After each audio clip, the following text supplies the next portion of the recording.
그리고 사람이 이 중심이 안정적이지 못하고 이 변화가 이제 자꾸 이제 어떤 몸의 신진대사 변화처럼 이제 여러 가지 생각도 바뀌고 이 상태가 계속 바뀌게 되는데, 이 자기의 중심 근력이 이제 단단해지고 그런 이 철심 쓰기가 이제 어느 정도 안정적인 일상이 되면은 자기의 실체가 조금 더 분명해지거든요. 나는 어떤 사람이고 나는 어떤 걸 지향하고 있고 어떻게 살면은 내가 쾌지의 삶을 살 수 있는지에 대한 어떤 기준선이 서게 되고 그런 것들이 이제 자리가 잡혀가는데, 그게 안 되고 어떤 상황에 따라서 그냥 어떤 외부 성취가 우선적이고 그런 것들을 더 늘리고 확대하기 위해서 그냥 상황에 따라서 자기를 계속 바꾸고 일단은 뭔가를 이 쥐어 잡는 게 우선적이 돼서 거기에 맞게 자기를 바꾸다 보면은 개인의 실체가 훨씬 더 없어지게 되죠. 그렇게 될수록에 그냥 많이 얼마나 더 많이 갖고 있느냐가 자기를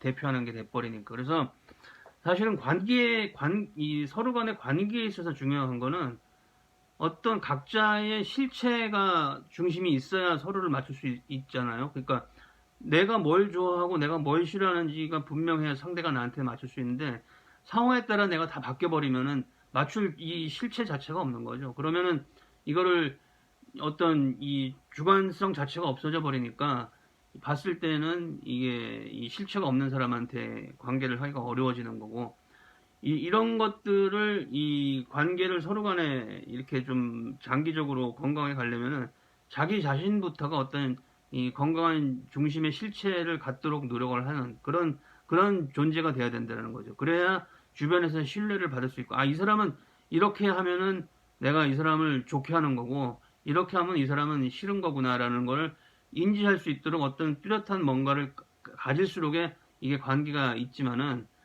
어떨 때는 좋기도 했다가 어떨 때는 또 싫기도 했다가 이렇게 막 종잡을 수 없는 그런 중심, 상황에 따라 그냥 다 변해버리는 그런 존재가 되어서는 이게 서로 간에 어떤 신뢰하는 지속적인 관계를 갖기는 어렵다라는 얘기죠. 그래서 어떻게 보면은 그런 그 외부 성취에 집착하는 삶을 사는 경우에는 자기 존재부터가 이 실체가 명확하지 않다고 생각을 하다 보면은 상대방 주변도 그런 실체가 없다라고 생각하기가 쉽거든요.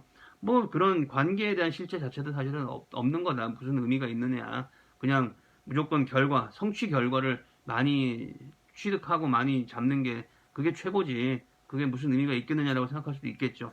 자기 자신부터가 존재의 실체를 느끼지 못하고 주변에 대해서 다른 사람들에 대한 것들도 그런 거를 실체를 이렇게 특별히 의미를 부여하지 못하게 되면은 관계를 갖다가 의미를 부여하고 공을 들이기가 어렵게 되는 거죠. 그래서 제가 생각하는 개인들이 건강하게 사는 쾌지의 삶의 요건에는 자기 중심 근력으로 이 몸에서 이 양분을 섭취하고 소화하고 쓰는 이 힘, 그거를 이제 저는 철신 힘쓰기로 해서 이제 지금까지 끌고 왔는데, 그런 것들을 강하게 하는 것과 그게 강해질수록 자기 중심이 강해지고 거기서 주변에다가 더 공을 들일 수 있는 힘이 생기고, 외부 성취라는 거는 뜻대로 될 수도 있고 안 되기도 하는데, 그게 어떤 자기가 그 기분이 좋아지는 쾌지의 삶의 요건이 돼버리면은 이게 뜻대로 안 되면은 자기가 행복해질 방법이 없다라는 얘기도 되거든요. 그래서 그거는 어차피 살면서 필요한 부분들이기 때문에 하긴 하겠지만은 그거에 따라서 내 삶의 행복이 좌우되지 않도록, 그거는 될 수도 있고 안 될 수도 있고 노력은 하지만은 그런 과정에서 내가 일상에서 내 쾌지의 삶, 내가 행복할 수 있는 요건은 내 자신이 건강하고 내 주변과 긍정적인 관계에 얼마나 열려 있는가를 기준으로 만드는 게 되게 중요하다는 얘기입니다. 그 힘을 키우는 게 중요하다는 얘기입니다.